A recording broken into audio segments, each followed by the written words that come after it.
तो जब घोड़े का खाना जायज नहीं है तो घोड़े को कुर्बानी करके ज़बह करना कैसे जायज होगा? हुक्म क्या होगा? पहली बात तो याद रखें कि घोड़ा फी नफ्सी ही शरन जायज है।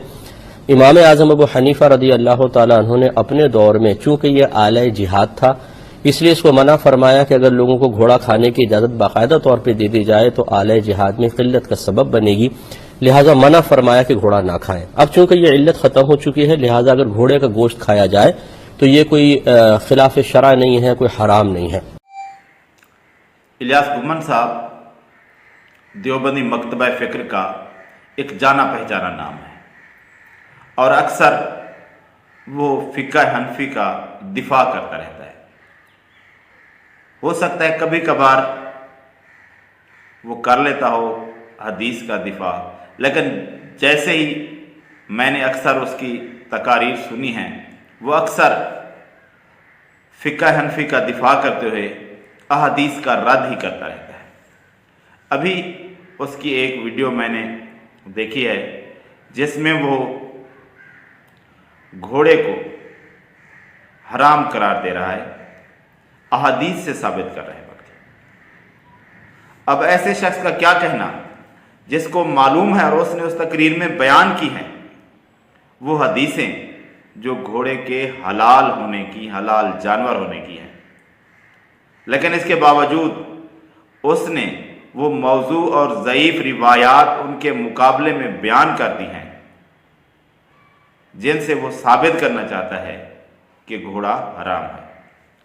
हालांकि उसको पता होना चाहिए कि ये जब बात हदीस में आ गई, जो बात वाज़े हो गई, नबी सल्लल्लाहु अलैहि वसल्लम के दौर में ये बात साबित हो गई कि ये जानवर हलाल है, तो हलाल चीज़ को हराम करना एक बहुत बड़ा जुर्म है जिससे अल्लाह तबारक व तआला ने मना फरमाई है। तो इस बारे में जो उन्होंने भी बयान की है, सबसे अहम हदीस जाबिर रज़ी अल्लाह ताला अन्हु की है। वो कहते हैं कि नबी सल्लल्लाहु अलैहि वसल्लम ने खैबर के दिन गधे के गोश्त से हमें मना किया, यानी हराम करार दिया, और हमें घोड़े के गोश्त खाने की इजाज़त दी नबी सल्लल्लाहु अलैहि वसल्लम ने।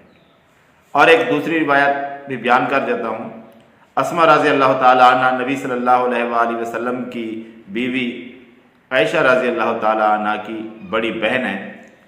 वो बयान करती हैं कि नबी सल्लल्लाहु अलैहि वसल्लम के दौर में हमने घोड़ा ज़िबा किया और उसे खाया मदीना में, मदीना शहर में, कोई जंग का मौका नहीं था। तो नबी सल्लल्लाहु अलैहि वसल्लम ने घोड़े के खाने की, गोश्त की इजाज़त दी।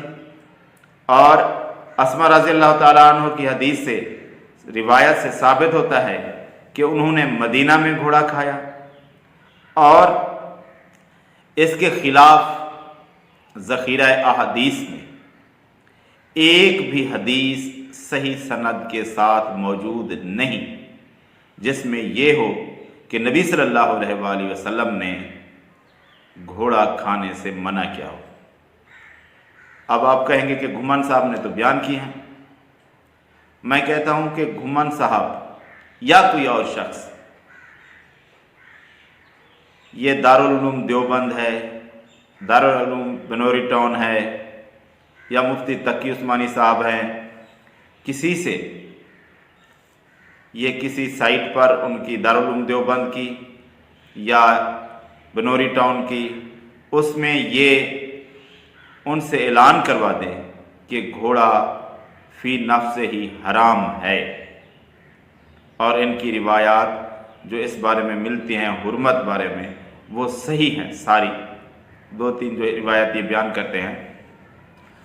तो देवबंदी हजरात या इससे पहले जो देवबंदी नहीं थे, बरेलवी नहीं थे, हनफी पहले, वो तो इस बात को मनवाने की कोशिश करते रहे हैं कि इमाम अबू हनीफा रहमतुल्लाह अलैह ने घोड़े को फी नफ्स से ही, यानी असल में हराम करार नहीं दिया, बल्कि उन्होंने हराम इसलिए करार दिया है कि वो एक आला जिहाद है, जिहाद में घोड़ा इस्तेमाल होता है। इसलिए इमाम अबू हनीफा रहमतुल्लाह अलैह ने कि ये कम ना हो जाए, इस वजह से उन्होंने इसे मकरूह तहरीमी या कुछ रिवायात में उनसे मकरूह तंज़ीही साबित होता है, करार दिया है कि ये बच जाए चीज़ जो जिहाद में काम आती है।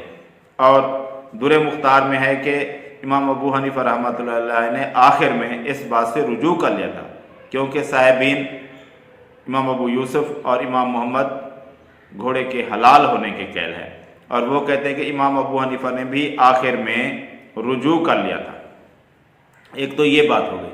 दूसरी, अगर आप दारुल उलूम देवबंद की वेबसाइट पर जाएं, सर्च करें गूगल पर, तो उधर आप जब पहुंचेंगे घोड़े के हलाल हराम के बारे में, तो वो कहते हैं कि फ़ी नफ्स ही असल में घोड़ा हलाल है, लेकिन क्योंकि ये एक जिहाद के तौर पर इस्तेमाल होने वाली चीज़ है, जिहाद में इस्तेमाल होता है, अब भी इस्तेमाल होता है, इसलिए इसको मकरूह करार दिया गया है कि ये लोग इस्तेमाल ना करें, नहीं तो इसकी कमी हो जाएगी। और जामे बनोरी टाइम की वेबसाइट पर जाएं तो उसमें भी यही कुछ है। और बरेलवी हजरात में आ जाएं तो इनकी एक वेबसाइट है मिनहाजुल कुरान वालों की, जो मैंने अभी जिसमें देखा है, वो भी यही कहते हैं कि ये इमाम अबू हनीफा रहमतुल्लाह अलैह ने तो रुजू कर लिया, ये बात वो भी कहते हैं। और वो कहते हैं कि इसमें ये इसलिए मकरूह करार दिया गया है इसको अनफी मसलक में या इमाम अबू हनीफा रहमतुल्लाह अलैह की तरफ से कि ये एक जिहाद के तौर पर इस्तेमाल होने वाली चीज़ है, फ़ी नफ्स ही ये असल में ये हलाल है। और एक मुफ्ती अकमल साहब हैं, उनकी वीडियो भी नेट पर मिली है मुझे, वो जिसमें कह रहे हैं कि घोड़ा हलाल है। तो जो लोग कुरान और हदीस का मुतालिया करने वाले हैं और जो लोग दलाइल से बात करते हैं, उनके अंदर ये सकत नहीं है कि वो इसको हराम करार दे सके, क्योंकि उनको मालूम है कि जो हलाल की हदीसें हैं वो सही हैं और जो हराम की बताई गई हैं वो या मौजू मन घड़त हैं या ज़ईफ़ हैं। ऐसी कोई रिवायत नहीं, कोई हदीस नहीं जो उन रिवायात का मुकाबला कर सके जो घोड़े की हलाल होने की बात करती हैं। तो घुमन साहब क्योंकि अक्सर इस बात में ही लगे रहते हैं कि किसी तरीके से जो फ़िक़्ह हनफी में बात कर दी गई है, चाहे हदीस उसके खिलाफ ही हो, हदीस को रद्द कर देंगे, अपने फ़िक़्ह को साबित करने की कोशिश करेंगे। हालांकि हक़ तो ये बनता था कि जैसे बाकी उलमा ने कहा है हनफी मसला के कि कुरान हदीस में, तो हदीस में वाज़ेह तौर पर है कि घोड़ा हलाल है, तो बात ख़त्म हो गई, कुरान में तो इसकी वजाहत नहीं है, तो उनको मान लेना चाहिए। लेकिन उन्होंने क्या किया कि हदीस का रद्द करते रहे, हदीस को ना मानने की बात करते रहे और अपनी बात को मनवाने की कोशिश करते हैं। ये एक गलत रविश है। उनको चाहिए कि इन बातों को छोड़ दें, जो बात कुरान और हदीस से साबित हो जाए उसको ही मान लेना चाहिए।